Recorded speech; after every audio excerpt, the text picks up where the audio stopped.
Hello students, आज की इस बेहतरीन वन शॉट रिवीजन क्लास में आपका स्वागत है।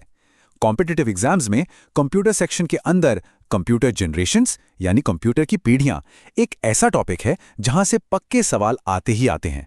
आज हम इस टॉपिक को स्लाइड्स के माध्यम से पूरी क्लैरिटी से समझेंगे ताकि एग्जाम में कोई भी क्वेश्चन ना छूटे। तो बिना किसी देरी के चलिए शुरू करते हैं। अब देखिए, ये इंट्रोडक्शन टू कंप्यूटर का हमारा लेक्चर 2 है और स्क्रीन पर जो साफ साफ लाल रंग में लिखा है ना, 100% एग्जाम इंपॉर्टेंट, ये बिल्कुल सच है। यूपी ट्रिपल एससी का कोई भी एग्जाम हो, यूपी पुलिस हो, एजीटीए हो या फिर एसएससी, ये टॉपिक आपको गारंटीड मार्क्स दिलाएगा ही दिलाएगा। इस सेशन में हम मोस्ट एक्सपेक्टेड क्वेश्चंस और कुछ कमाल की ट्रिक्स के साथ पूरा रिवीजन एक ही बार में कवर करने वाले हैं। एकदम टू द पॉइंट बात होगी। तो चलिए सीधे कॉन्सेप्ट पर चलते हैं। सबसे पहले इस पूरे टॉपिक का एक जल्दी से ओवरव्यू ले लेते हैं। देखें, कंप्यूटर के डेवलपमेंट को टोटल 5 पीढ़ियों में बांटा गया है। फर्स्ट जनरेशन में वैक्यूम ट्यूब मेन टेक्नोलॉजी थी और इनका साइज एक पूरे कमरे के बराबर होता था। फिर सेकंड जनरेशन में ट्रांजिस्टर आए तो साइज थोड़ा छोटा हुआ। थर्ड जनरेशन में इंटीग्रेटेड सर्किट यानी आईसी चिप ने एंट्री ली और यहीं से मिनी कंप्यूटर बन पाए। फोर्थ जनरेशन में माइक्रो प्रोसेसर आ गया जिसने पर्सनल कंप्यूटर यानी पीसी का रास्ता साफ किया। और आज की जो फिफ्थ जनरेशन है ना, वो एआई और यूएलएसआई पर टिकी है, जहां गैजेट्स एकदम स्मार्ट और पोर्टेबल हो गए हैं। अब स्लाइड के बिल्कुल नीचे ध्यान दीजिए, ये है हमारी गोल्डन एग्जाम ट्रिक। इस पॉइंट से क्वेश्चन आता है। ट्रिक क्या है? जैसे जैसे पीढ़ियां आगे बढ़ी, कंप्यूटर का आकार यानी साइज लगातार घटता गया, लेकिन उसकी स्पीड बहुत तेजी से बढ़ती गई। ये सीधा सीधा स्टेटमेंट एग्जाम में एमसीक्यू बनकर आता है, तो इसे एकदम दिमाग में फिट कर लीजिए।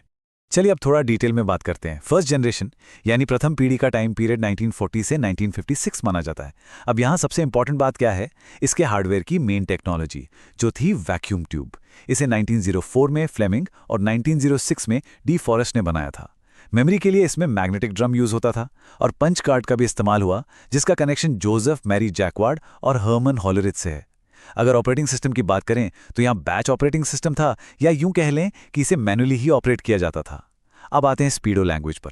स्पीड थी 10⁻³ मिलीसेकंड और लैंग्वेज सिर्फ मशीन लैंग्वेज यानी बाइनरी कोड चलता था यहाँ।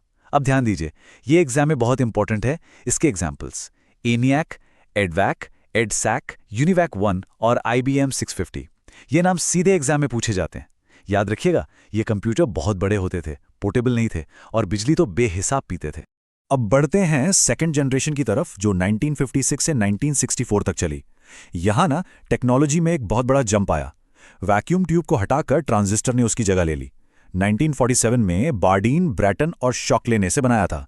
मेमोरी में भी अपग्रेड हुआ। अब मैग्नेटिक टेप और मैग्नेटिक कोर का यूज होने लगा। ऑपरेटिंग सिस्टम में बैच ऑपरेटिंग सिस्टम पूरी तरह से काम करने लगा था। और स्पीड बढ़कर हो गई 10⁻⁻6 माइक्रोसेकंड। अब सुनिए, यहां स्टूडेंट्स गलती करते हैं, इसलिए ध्यान से सुनिएगा।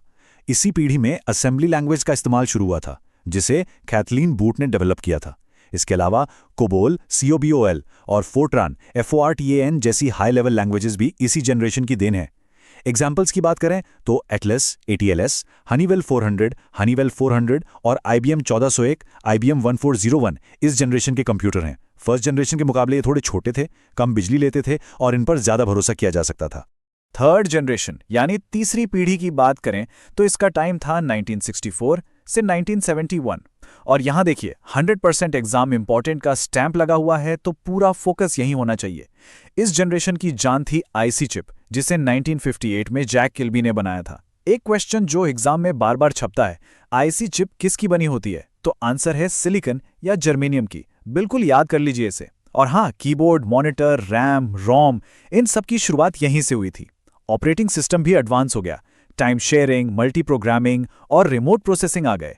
स्पीड और फास्ट हो गई, 10⁻⁹ नैनोसेकंड। लैंग्वेज में बेसिक, पास्कल, C और PL1 जैसी हाई लेवल लैंग्वेजेस आ गईं।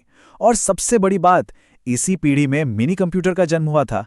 सीरीज 6600 और IBM 360 या 370 इसके सबसे बेहतरीन एग्जाम्पल्स हैं। अब आते हैं फोर्थ जनरेशन पर, 1971 से 1985 का दौर। ये टाइम ना सच में एक बहुत बड़ा रेवोल्यूशन था। क्यों? क्योंकि यहाँ मेन टेक्नोलॉजी बन गई माइक्रो प्रोसेसर और VLSI यानी वेरी लार्ज स्केल इंटीग्रेशन। आप इसकी पावर का अंदाजा इसी बात से लगाइए कि एक छोटी सी चिप पर 3 लाख ट्रांजिस्टर्स फिट हो गए। यहीं से माइक्रो कंप्यूटर और पर्सनल कंप्यूटर यानी पीसी की शुरुआत हुई, जो आज हम यूज करते हैं। मेमोरी में सेमीकंडक्टर मेमोरी आ गई और ऑपरेटिंग सिस्टम तो पूरी तरह बदल गया। GUI, Windows, Apple OS, DOS ये सब आ गए। नेटवर्क की दुनिया में भी लैन, मैन, वैन और इंटरनेट ये सब इसी चौथी पीढ़ी का कमाल है। स्पीड तो बिजली से भी तेज होगी, 10⁻⁻12 पिकोसेकंड। C++ और SQL जैसी लैंग्वेजेस का यहाँ खूब दबदबा रहा। मल्टीटास्किंग और मल्टीमीडिया जैसे साउंड, ग्राफिक्स ये भी इसी जनरेशन में आए। DEC 10 और Cray 1 इसके बहुत बढ़िया एग्जाम्पल्स हैं। चलिए अब बात करते हैं 5th जनरेशन यानी 5वीं पीढ़ी के। 1985 से लेकर आज तक जो चल रहा है वो यही है। इसकी कोर टेक्नोलॉजी है ULSI और AI यानी आर्टिफिशियल इंटेलिजेंस। हार्डवेयर में अब ऑप्टिकल डिस्क और SSD स्टोरेज आ गए हैं। हमारे आसपास जो भी डेस्कटॉप, लैपटॉप, पाम टॉप या क्रोमबुक दिखते हैं ना, वो सब इसी जनरेशन के डिवाइस हैं। लैंग्वेज की बात करें तो जावा, पाइथन, C# और प्रोलॉग जैसी modern high level languages use हो रही हैं। इनकी खासियत क्या है?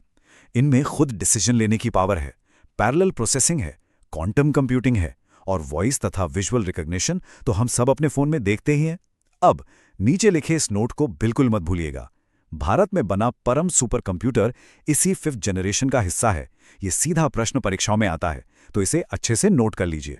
आप देखिए ये मास्टर रिवीजन मैट्रिक्स, ये पूरी पीढ़ियों का कंपैरिजन है और कह सकते हैं कि हमारी आज की क्लास का पूरा निचोड़ है।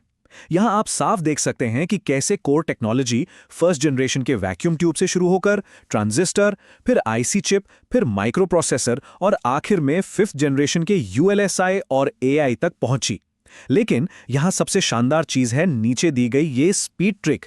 इसे तो एकदम रट ही लीजिए। सीक्वेंस क्या है? मिली से माइक्रो, माइक्रो से नैनो और नैनो से पीको। मतलब 10⁻³ से -6, फिर -9 और फिर -12। कंप्यूटर की स्पीड लगातार इसी तरह बढ़ती गई है। ये ट्रिक एग्जाम में स्पीड वाले MCQ में आपको कभी भी गलती नहीं करने देगी। एकदम सॉलिड नंबर पक्के। और अब क्लास के अंत में एक बोनस, लैंग्वेजेस ऑफ जनरेशंस। ये जो सीढ़ियां आप देख रहे हैं ना, ये कंप्यूटर भाषाओं का स्टेप बाय स्टेप डेवलपमेंट दिखा रही हैं। सबसे नीचे पहली सीढ़ी पर 1st जनरेशन में मशीन लैंग्वेज थी, जहां फिजिकल वायर्स या सिर्फ बाइनरी 0 और 1 में कोडिंग होती थी। दूसरी सीढ़ी पर असेंबली लैंग्वेज आई, जैसे कोबोल और फोर्ट्रान। तीसरी सीढ़ी पर हाई लेवल लैंग्वेजेस जैसे बेसिक, पास्कल और PL1 ने जगह ली। चौथी सीढ़ी पर डेटाबेस और ऐप्स के लिए C++ और SQL आए। और फाइनली 5वीं सीढ़ी पर AI और मॉडर्न लैंग्वेजेस जैसे पाइथन, जावा, जावास्क्रिप्ट और प्रोलॉग आ गई। अब सुनिए, यहाँ स्टूडेंट्स बहुत कंफ्यूज होते हैं, इसलिए नीचे जो ये MCQ टारगेट बॉक्स है उसे अपने दिमाग में छाप लीजिए। असेंबली लैंग्वेज आई थी 2nd पीढ़ी में, जबकि C और C++ आई थी 4th पीढ़ी में। बस ये याद रखना है। मुझे पूरी उम्मीद है कि इस रिवीजन क्लास से आपके सारे कॉन्सेप्ट्स एकदम क्रिस्टल क्लियर हो गए होंगे। अगर ये वीडियो हेल्पफुल लगी हो तो लाइक जरूर करें और ऐसे ही शानदार एग्जाम कंटेंट के लिए चैनल को अभी सब्सक्राइब कर लें। अपनी तैयारी मजबूत रखिए। मिलते हैं अगले टॉपिक के साथ।